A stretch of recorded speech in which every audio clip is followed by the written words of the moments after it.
Radhe Krishna friends, आपका दिल से स्वागत है आपकी अपनी चैनल आइडियल मेमोरियल प्रोफिशिएंसी पे। मुझे लगता है आपको ये बिल्कुल नहीं पता होगा कि अगर किसी भी टॉपिक की अंडरस्टैंडिंग क्रिस्टल क्लियर हो तो उसे याद रखना, मेमोराइज करना उतना ही आसान होता है। And I will try my best to help you with that. So without wasting much time, let's get started. Hello and welcome back to the another video of Organ and of Medicine from Nagendra Babu. Sorry for the disturbance but आज हम करने वाले हैं record keeping. हमने case taking में सारे aphorism से related जो भी चीज़ें थी कि difference between acute and chronic case taking से लेकर इन्वेस्टिगेशन ऑफ सोरा तक हमने सब कुछ कर लिया है, जिसमें 10482 से लेकर 104 तक सारे एफोरिज्म्स कवर अप हो गए हैं। आज की वीडियो में हम करने वाले हैं record keeping and usages of record keeping.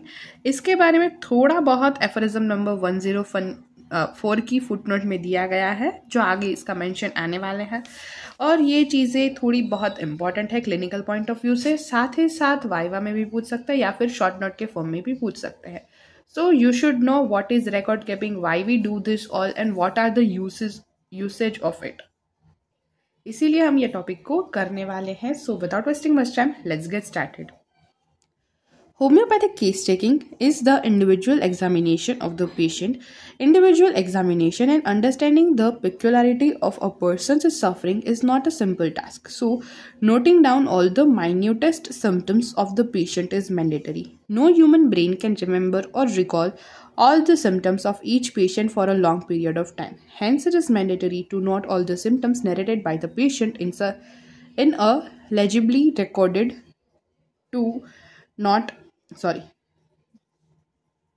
legibly recorded form. A well-noted case can be used as a clinical record for further reference, teaching, and as a reliable source of research work. In homeopathy, after case taking is over, the recorded data is used for analysis and synthesis of case and evaluation of the symptoms. So, homeopathy में जो case taking है वो एक बहुत ही लंबी process है, और जो individual examination of the patient के लिए एक इम्पॉर्टेंट प्रोसेस भी है। इंडिविजुअल एग्जामिनेशन यानी कि पेशेंट को इंडिविजुअली जानना, उनकी लाइफ के बारे में सब कुछ जानना इन डिटेल, उनकी चीफ कंप्लेंट से लेकर personal history, menstrual history, mental symptoms, यानी कि फिर जनरल एग्जामिनेशन, जो भी PQRS सिम्टम्स पेशेंट से रिलेटेड मिलते हैं, from patient history, past history, treatment history, family history, सब कुछ। इससे हमें पेशेंट का इंडिविजुअल कॉन्स्टिट्यूशन पता चलेगा, PQRS सिम्टम्स पता चलेंगे, और कौन सी चीज़ें पिक्यूलर है पेशेंट में ये भी जानने के लिए मिलेगा। सो ये एक सिंपल टास्क नहीं है किसी भी पेशेंट की इंडिविजुअलिटी को जानना, इसीलिए सारी छोटी छोटी डिटेल्स को लिखना और समझने के लिए, मतलब याद, किसी भी फिजिशियन को इतना सब कुछ एक बार में याद नहीं रहेगा। कई बार हम खुद की ही पुरानी बातें भूल जाते हैं, कुछ इंपॉर्टेंट चीज़ यहाँ वहाँ रख के भूल जाते हैं कि कहाँ रखा था। तो कई बार पेशेंट जो है वो जितनी चीज़ें बताता है वो इतना सब कुछ याद रखना हमारे लिए पॉसिबल भी नहीं है। और फिर जो चीज़ हमें PQRS अब लग रही है, हो सकता है इन नियर फ्यूचर अगर रेमेडी वर्क ना करे और हम फिर से केस का एनालिसिस करें तो हमें पता चले कि कुछ चीज़ मिसिंग थी जो हमें बाद में पता चले। तो इसीलिए हर एक छोटी डिटेल, कई बार पेशेंट खुद भी भूल जाते हैं बताने के बाद, कई बार बताना ही भूल जाते हैं। अगर बताते हैं तो दूसरी बार आते हैं तो तब उनको इंक्वायर करते हैं तो तब कुछ अलग ही चीज़ निकलती है। तो इसीलिए सारी छोटी छोटी बातों को लिखना पेशेंट के बारे में ज़रूरी हो जाता है। कोई भी इंसानी दिमाग इतना पावरफुल नहीं है कि वो हर एक पेशेंट की हर एक छोटी से छोटी बात लंबे समय तक याद रख सके। इसीलिए ये ज़रूरी है कि वो सारे सिम्टम्स को लिखा जाए और पेशेंट जो भी बोल रहा है उसका एक अच्छा रिलायबल रिकॉर्ड बनाया जाए। अगर आपने अच्छे से केस को लिखा है तो फिर वो आगे जाकर आपके क्लिनिकल रिकॉर्ड्स के रूप में काम आ सकता है। आप दूसरे केसेस अगर सिमिलर ट्रीट करते हो तो रेफरेंस के लिए काम आ सकता है। अगर आप आगे जाकर टीचिंग प्रोफेशन चूज़ करते हो तो सिखाने के लिए काम आता है। टीचिंग प्रोफेशन चूज़ नहीं भी करते लेकिन आपके पास कोई सीखने के लिए आ रहा है तो उसको बताने के लिए काम आता है।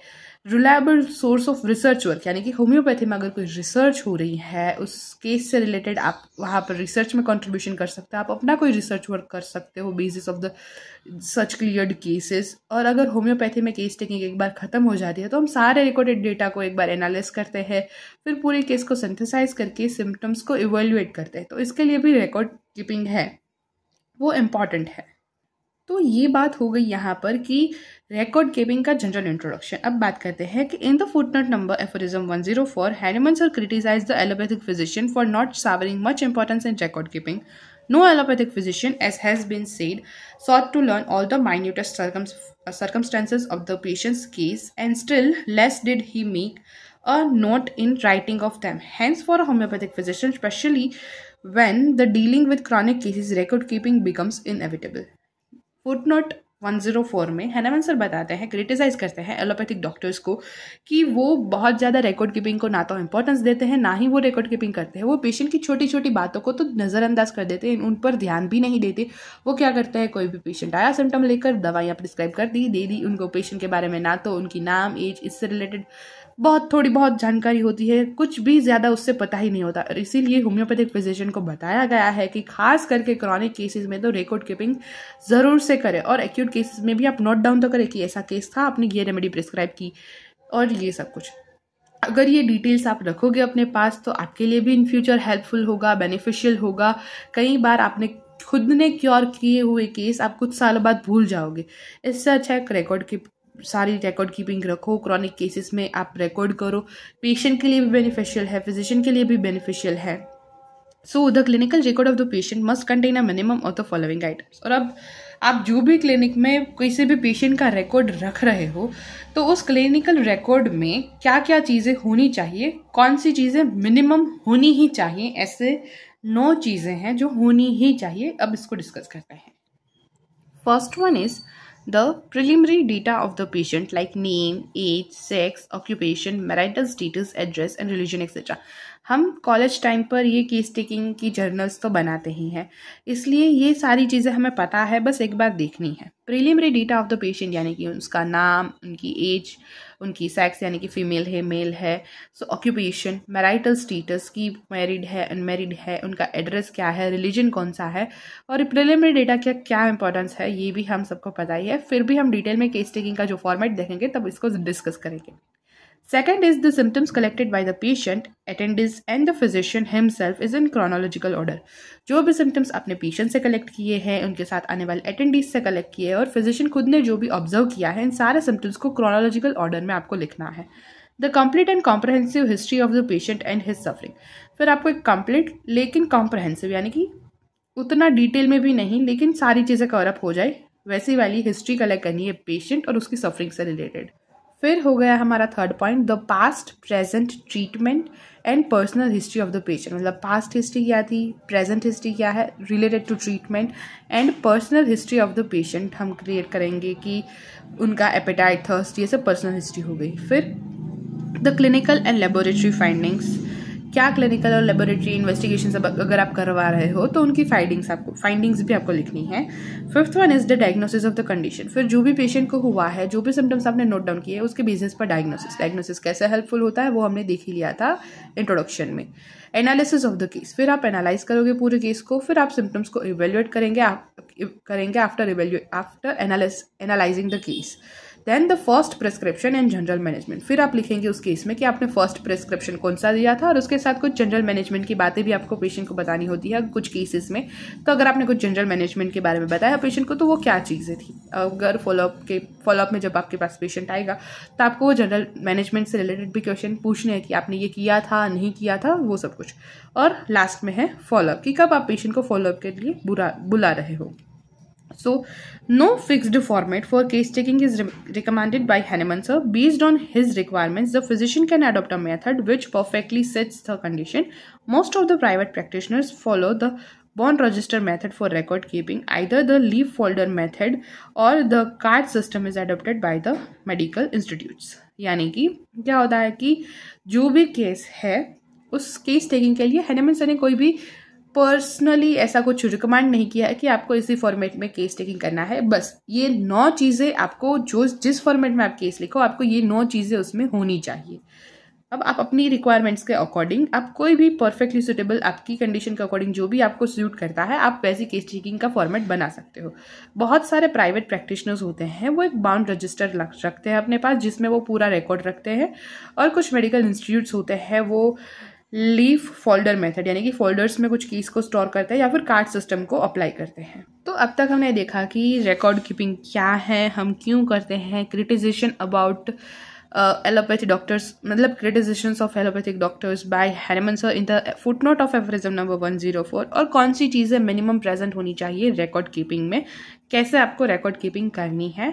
और कुछ एग्जांपल्स दिए थे कि प्राइवेट प्रैक्टिशनर्स बाउंड रजिस्टर रखते हैं और कुछ इंस्टीट्यूट्स हैं वो लीफ फोल्डर मेथड या फिर कार्ड सिस्टम अपनाते हैं। अब देखते हैं कि रिकॉर्ड कीपिंग है उसके यूजेज क्या है, ये हमें कैसे हेल्पफुल होता है। First, the record keeping helps in trinity of diagnosis. The recorded symptoms guided us in miasmatic diagnosis, constitutional diagnosis, and remedial diagnosis. In each era of diagnosis, symptoms are the only source. The record keeping helps in selection of the remedy. From the recorded symptoms, we can easily strike out the common symptoms of the disease, and the remedy can be selected on the basis of individualistic symptoms. Third point, record keeping helps us in writing down symptoms told by the patient in his word. This helps in understanding the subjective feeling of the patient as they are. Even in the long course of time, the case remains fresh as narrated by the patient. Fourth, Dr. Kent says, without record, you are at the sea without compass and radar. अब इन चारों points को समझते हैं एक one by one. तो सबसे पहली चीज़, आपने जो भी केस लिखा है उसके बेसिस पर आपको डायग्नोसिस करने में हेल्पफुल होगा। आपने जो भी सिम्टम्स लिखे हैं कि 3 टाइप के डायग्नोसिस, एज वी नो कि homeopathic case taking is a long process specially in the chronic cases. तो अगर हमें डायग्नोसिस करना है तो हमारे पास अच्छे से हमें सारे सिम्टम्स कलेक्टेड होने चाहिए। तो पहला डायग्नोसिस होगा मियाज्मेटिक डायग्नोसिस, जो हम सारे सिम्टम्स में से देखेंगे कौन सा मियाज्म, कौन से सिम्टम्स को कौन सा मियाज्म रिप्रेजेंट कर रहा है, मतलब कौन सा मियाज्म कौन से सिम्टम्स के द्वारा रिप्रेजेंट हो रहा है। सारी चीज़ों के बेस पर, सारे रिएक्शंस के बेस पर हम जानेंगे कि पेशेंट का कौन सा कॉन्स्टिट्यूशन हो रहा है। और फिर एट द एंड हम रेमेडियल डायग्नोसिस भी करेंगे, मतलब मेन डायग्नोसिस को बेसिस पर हम कॉमन सिम्टम्स को रिमूव करके इंडिविजुअल सिम्टम्स के बेस पर रेमेडियल डायग्नोसिस करेंगे। तो इसीलिए रिकॉर्ड कीपिंग है वो हमें ट्रिनिटी ऑफ डायग्नोसिस में हेल्प करेगी। पहला है मियाज्मेटिक डायग्नोसिस, दूसरा है कॉन्स्टिट्यूशनल डायग्नोसिस और तीसरा है remedial diagnosis.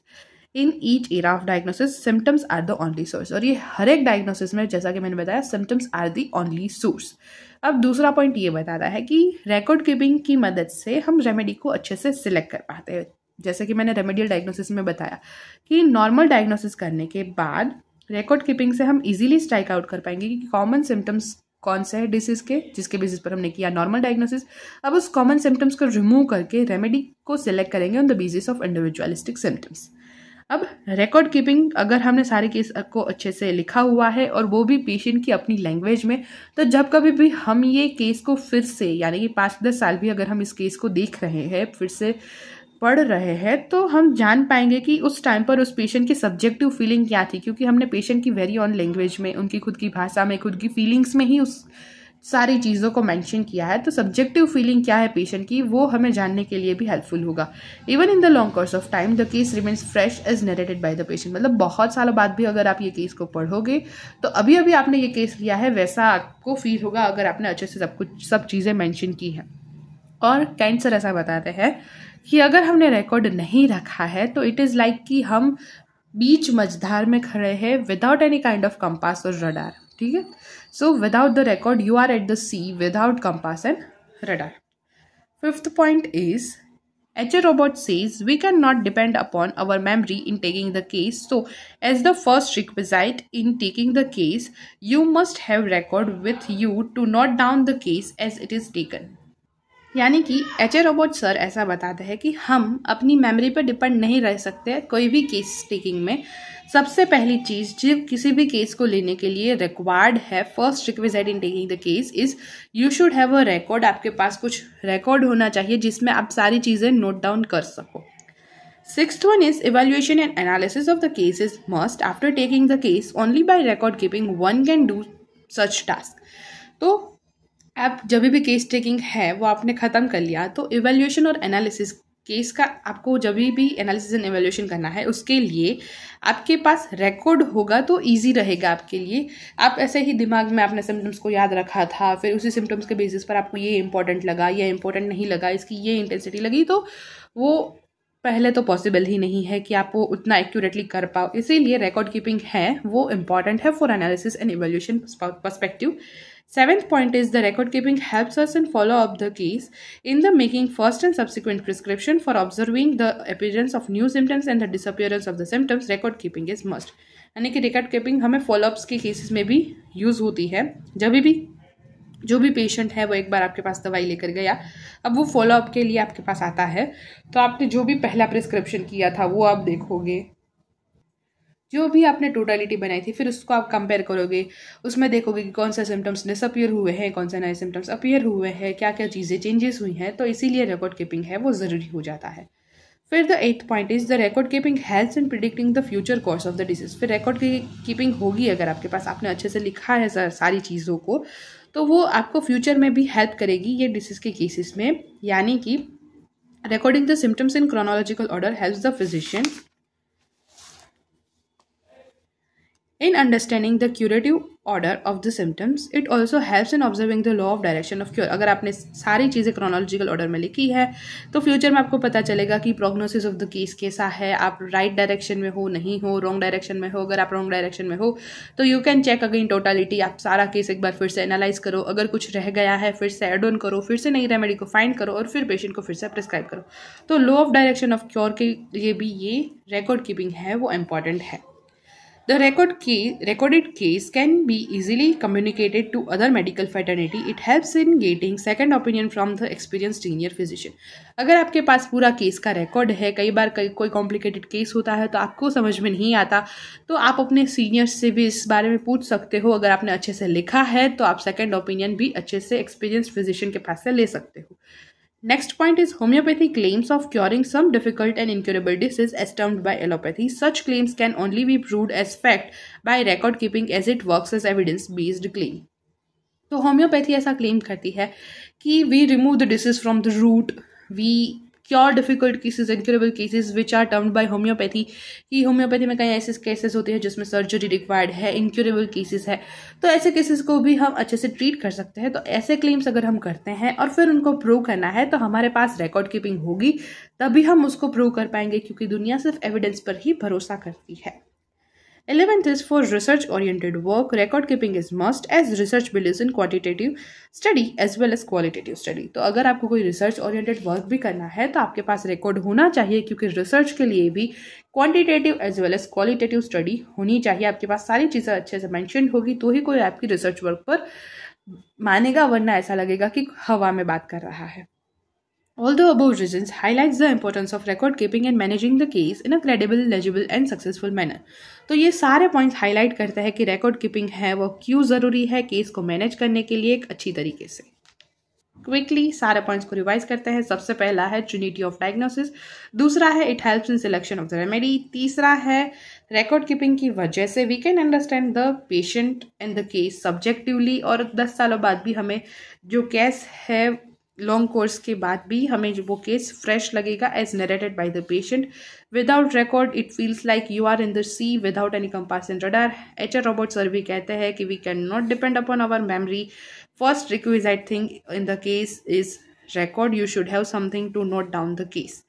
Evaluation and analysis के लिए भी record keeping important है। record अगर आपके पास है तो आप फॉलो अप भी केस का अच्छे से ले सकते हो। सो फॉलो अप के लिए, इवेल्यूशन एंड एनालिसिस के लिए, और साथ ही साथ क्रोनोलॉजिकल ऑर्डर में लिखा है तो to check the direction of cure, उसके लिए भी रिकॉर्ड कीपिंग इंपॉर्टेंट है। साथ ही साथ आप सेकंड ओपिनियन अगर लेना चाहते हो किसी एक्सपीरियंस सीनियर फिजिशियन के लिए, तो उसके लिए भी आपके पास अगर रिकॉर्ड कीपिंग होगा तो वो इजी हो जाएगा आपको कम्युनिकेट करना पूरी केस को। फिर होम्योपैथी क्लेम्स करती है डिफ़िकल्ट और इनक्योरेबल केसेस को क्योर करने का, तो उसके लिए भी आपके पास प्रूव करने के लिए एविडेंस होनी चाहिए। एंड रिसर्च ओरिएंटेड वर्क के लिए भी record keeping is must. So यहाँ पर हमने रिकॉर्ड कीपिंग को कंप्लीट किया।